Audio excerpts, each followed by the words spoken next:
Hello folks, good evening. Chris in Central Pennsylvania. I was going to hit the rack, just finished a live, but once again receiving messages from people who are at risk of being hoodwinked by scamsters and hucksters. Now people are saying, how do they get this? Someone's giving your information away. Ladies and gentlemen, every time you do a search for the U.S. refugee program for South Africa, every time you go on Google and you search for things related to a destination going into America, that data is aggregated. Google sells your data to data brokers who buy and sell it, and people buy it. I've gotten dozens of messages from people going, is this for real? Well, you're getting a phone call from a +234 country code. For those who don't know, a search engine like DuckDuckGo, which is anonymous, or Google or DuckDuckGo can be your friend. You search, +234 is Nigeria. Nobody in Nigeria has anything to do with the refugee program whatsoever. I guarantee that. So if you're getting anything from someone in Nigeria claiming that you've got a meeting, you've got to do this, you've got to do that, it's bogus. Block the number, ignore them. Unless you have business in Nigeria, that's a different story, but not for the refugee program. So that's the first thing. The next thing we need to talk about is that there's recently someone's getting screenshots that says you must go and verify your 2025 Social Security account. Well, what refugees have a Social Security number if you're in South Africa? Very few, except those who worked in America previously. The Social Security Administration doesn't send you emails to click links to go to their website. That's just fraudulent. That's nonsensical. That's a non-starter. So that's a problem. And if you don't have a Social Security number, why would you go there and verify your statement from 2025, which is the message going around? The advice I've offered to people is a simple, basic thing. Do not click on any link. If it's on a computer, hover your mouse over it and look for your browser to reveal the true destination. Oftentimes the text there is a phishing attempt. And underneath it, which you can't see, if you just hover the mouse over it and for a moment, it will show the true destination. Now, the one that I've been seeing that people sent to me is a screenshot, so I can't hover over it. But someone tonight told me they hovered over it following my advice, and it revealed a Facebook location. Social Security Administration is not on Facebook. Stay away from that. That is not your friend. If you're actually going to Social Security Administration, it will go to a page, ssa.gov, and it'll be a secure site, and it'll look like this. Sign in or create an account. Now, there's only two ways if you have an account you can log in. If you have a government identification card or a common access card, which will include, I'll cover this up so you can't see the data, will include a chip, as you see at the bottom here.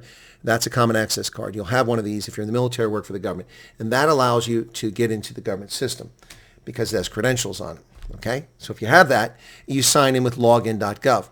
If you don't have that, you have to have an ID.me. ID.me is a private commercial service that verifies people. I've had it for years as an active duty military person before they had the government login thing, and I still use it as a retiree. It covers me from many sites. It verifies who you are, and it has dual factor authentication. Now, if you don't have an account, below those two login places, it has create an account with login.gov or with ID.me. But you're not going to be able to create an ID.me in South Africa. That's only in the United States when you get here. So keep that in mind. So be careful of the phishing and the fraud attempts. In addition to that, there are an awful lot of people who are running around who are nothing but friars now trying to pretend they're refugees and mislead people. People claim to be refugees in all sorts of places. I was also forwarded a message, an email, where someone has a phone number which says office phone number, and they claim that some person is not going to be able to be resettled in San Diego because there's a problem and you must contact them. The problem with that is that the phone number is a Maryland area code.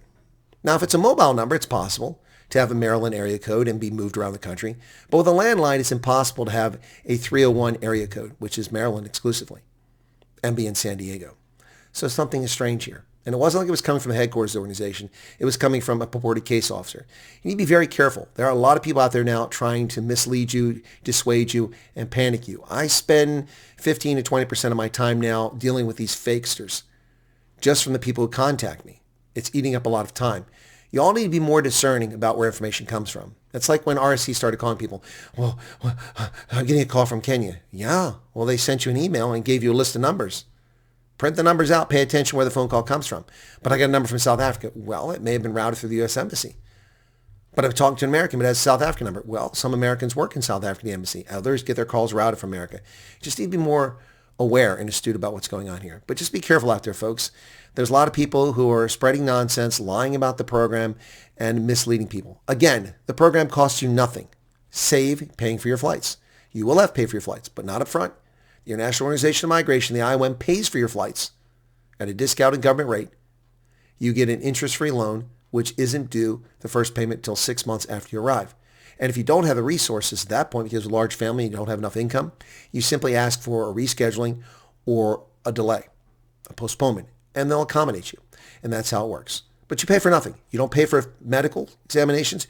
You don't pay for the interviews. You don't pay for anything. Now, people say it's not free because you have to travel location. Well, yes, unfortunately you do. So you're going to have to travel to the destination, whether it's Pretoria, Joburg, or Cape Town for your interviews, for your medicals. But you don't pay for those things. You just have to get yourself there one way or another. Be careful, especially this latest Social Security scam. I received a couple of these messages in the past couple of years, people trying to get me to bite. I always hover over the link and the addresses. You can also type in addresses into Google or DuckDuckGo and see if they're legitimate. All right, folks, be careful out there. Don't be scammed. A lot of scamsters. A lot of shameful people have no moral compass whatsoever, including in the media. Cheers.